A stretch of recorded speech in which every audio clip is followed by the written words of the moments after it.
Hi Cancer, how are you? Welcome to Tarot Queen. This is your weekly tarot reading, weekly tarot prediction for 25 January to 31 January. Your overall energies, overall look for 25 January to 31 January. ये week आपका कैसे जाएगा, आपकी life में क्या changings आने वाले हैं और आपकी हेल्थ कैसी रहेगी, आपके रिलेशनशिप्स कैसे जाएंगे और आपका करियर, आपकी जॉब करते हैं या फिर आप बिजनेस करते हैं उसमें आगे आपको कितनी सक्सेस मिलने वाली है देख लेते हैं। साथ में अगर आपको वीडियो पसंद आए तो चैनल को सब्सक्राइब कर लीजिएगा एंड वीडियो को लाइक कर दीजिएगा और नोटिफिकेशन बेल को ऑन कर लीजिएगा ताकि weekly monthly love tarot predictions, love tarot readings, चाहे वो फिर करियर प्रिडिक्शंस हों, पिका कार्ड रीडिंग्स हों, आपको साथ साथ मिलती रहें।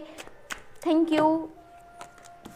First you have king of swords, king of pentacle, Knight of Swords, King of Pentacle, Ace of Swords and Nine of Pentacle, Page of Cups, King of Cups. Wow, love in the air. Four of Cups. आपके आसपास this week मुझे love love love show हो रहा है।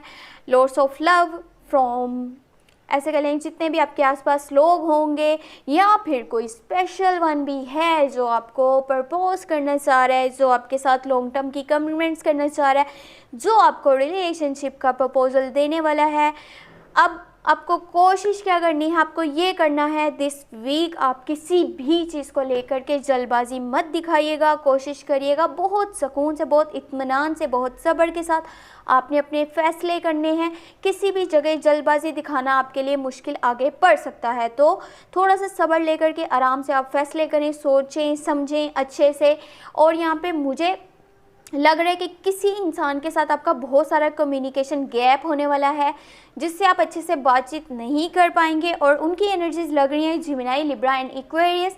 वो इनमें से हो सकते हैं आपकी उनकी छोटी छोटी बात पे हो सकता है कि नोक झोंक हो, लड़ाई झगड़ा हो, तो आपने उस चीज़ से थोड़ा सा अवॉइड करना है क्योंकि आपका उनके साथ कम्युनिकेशन गैप है। आपको उनकी हो सकता है कि लाइफ को लेकर के कुछ रियलिटीज़ का नहीं भी पता हो, तो अपना ओपिनियन वहाँ पे मत दीजिएगा, अपना जजमेंट वहाँ पे मत पास कीजिएगा जहाँ पे आपको थोड़ा सा लगता है कि आपको सच्चाई का नहीं पता। और वो पता क्या होगा कि आगे चलकर लोग सोचेंगे कि आपने वो जानबूझकर उस टाइम वो हरकत की थी, वो सब किया था ताकि आप जो है सामने वाले को बुरा दिखा सकें। लेकिन जबकि आपके पास यहाँ पे एक अच्छे से कम्युनिकेशन ही नहीं हो पा रही तो आपको रियलिटीज़ का कैसे पता होगा, कुछ नॉलेज आपके पास नहीं भी हो सकता। इसीलिए इन चीज़ों से थोड़ा सा अवॉइड कीजिएगा तो आपकी सेल्फ इमेज जो है वो बनी रहेगी। बाकी आपके फादर आपको दिस वीक पूरी तरह से सपोर्ट करते हुए नज़र आ रहे हैं, अच्छे से आपको सपोर्ट करेंगे आपके काम में, चाहे वो आपके गोल्स हैं चाहे वो आपके ड्रीम्स हैं। वो पूरी तरह से चाहते हैं कि आप अपनी लाइफ में जो है आगे सक्सेस हासिल करें, आगे आप अपनी लाइफ में ग्रोथ हासिल करें। इसके लिए वो आपको हर तरह से सपोर्ट कर रहे हैं, हेल्प कर रहे हैं, अपना 100% दे रहे हैं। आपने भी ये कोशिश करनी है जहाँ पे आपके फैमिली मेम्बर्स आपको सपोर्ट करते हैं, आप खुद से भी चेंजिंग ले करके आएँ अपने काम में। कहीं पे भी आपको लगता है थोड़ी सी कमी रह रही है जिसकी वजह से आपके ये जो आगे आपकी कामयाबी है वो थोड़ी सी डिले हो रही है या आपको जल्द जो है अचीवमेंट्स नहीं मिल रही, तो कहीं ना कहीं कोई कमी रह रही होगी जिसकी वजह से ये सब हो रहा है। थोड़ा सा अपना ध्यान लगाना है आपने और इम्प्रूवमेंट्स लेकर के आनी है अपने काम में। हो सके तो अपनी नेचर में भी थोड़ी सी इम्प्रूवमेंट लेकर के आइएगा ताकि आप जो है आगे ज़्यादा बेहतर तरीके से काम को सरअंजाम दे पाएँ। और पहले जो आपको अपनी लाइफ में लेसन्स मिले हैं उनको अपने माइंड में रखा करें उस वक्त जब आप कोई न्यू एक्शन लेने वाले होते हैं। अगर कि आप तब भी ये चीज़ भूल जाते हैं कि पहले क्या हुआ था, आपने कौन से स्टेप से कौन सा सबक हासिल किया था, तो अब आप उस चीज़ को थोड़ा सा अवॉइड कीजिए। अब आपको वो दोहराना नहीं है किसी भी हाल में। और यहाँ पे आपके पास स्टेबिलिटी नज़र आ रही है दिस वीक। आपको पैसों की तरफ से आप जिस तरफ भी इन्वेस्टमेंट कीजिए, जिस तरफ भी आप जो है न्यू रिस्क लीजिए, जॉब में बिजनेस में कुछ भी न्यू करने की कोशिश कीजिए, आपको बहुत ज़्यादा उससे सक्सेस मिलेगी, बहुत ग्रोथ मिलेगी। आपके मनी रिलेटेड इश्यूज जो हैं वो ख़त्म हो जाएंगे। आपकी लाइफ में बहुत अच्छे तरीके से स्टेबिलिटी नज़र आ रही है। आपको स्टे ग्राउंडेड रहना है। हो सके तो लोगों को भी इनकरेज किया करें। लोगों को हो सकता है कि किसी ना किसी पॉइंट पे आपके सपोर्ट की ज़रूरत पड़ सके, आपके हेल्प की ज़रूरत पड़ सके, तो उन्हें भी वहाँ पे आपने सपोर्ट करना है। ये चीज़ आपको खुद से खुशी पहुँचाएगी, आपको दिल से अच्छा फील होगा। और अगर आपके दिल में किसी के लिए फीलिंग्स हैं, किसी के लिए इमोशंस हैं, तो उसको खुलकर बताइए आप शायद क्यों फील कर रहे हैं। जब तक आप उनको अपनी इमोशंस, अपनी फीलिंग्स नहीं बताएंगे, आपको भी ये पता नहीं चलेगा कि उस पर्सन की आपके लिए क्या फीलिंग्स हैं, क्या इमोशंस हैं।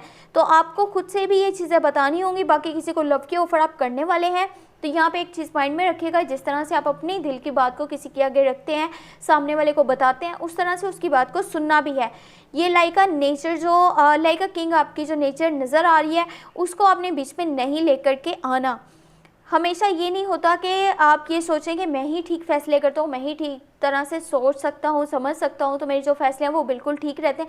हो सकता है कि सामने वाला भी उसी तरह से बेहतर तरीके से सोच सकता हो या फैसले कर सकता हो। उसको भी थोड़ा सा हक दीजिए अपने डिसीजंस खुद लेने का। किसी पे भी अपने इमोशंस को जो है आपने ऐसे नहीं करना कि मैं ये चाहता हूँ और यही आपको करना होगा तो बस करना होगा। बाकी आप कुछ अपॉर्चुनिटीज़ को दिस वीक इग्नोर भी करते हुए नज़र आ रहे हैं। थोड़ा सा वर्ल्डली अफेयर्स डीअटैच हैं, इरिटेट हैं, आपको कोई फ़र्क नहीं पड़ रहा क्या अपॉर्चुनिटीज़ आपके पास आ रही हैं और कौन सी अपॉर्चुनिटीज़ आपसे जा रही हैं।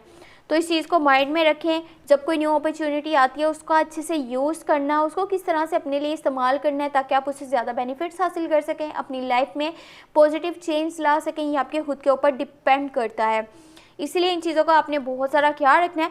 बाकी अगर आपको ये वीडियो पसंद आई है तो चैनल को सब्सक्राइब कर लीजिएगा, वीडियो को लाइक कर दीजिएगा, साथ में नोटिफिकेशन बेल को ऑन कर लीजिएगा ताकि कोई भी वीडियो आपसे मिस नहीं हो पाए। अपना बहुत सारा ख्याल रखिएगा। Thank you so much, take care, bye bye.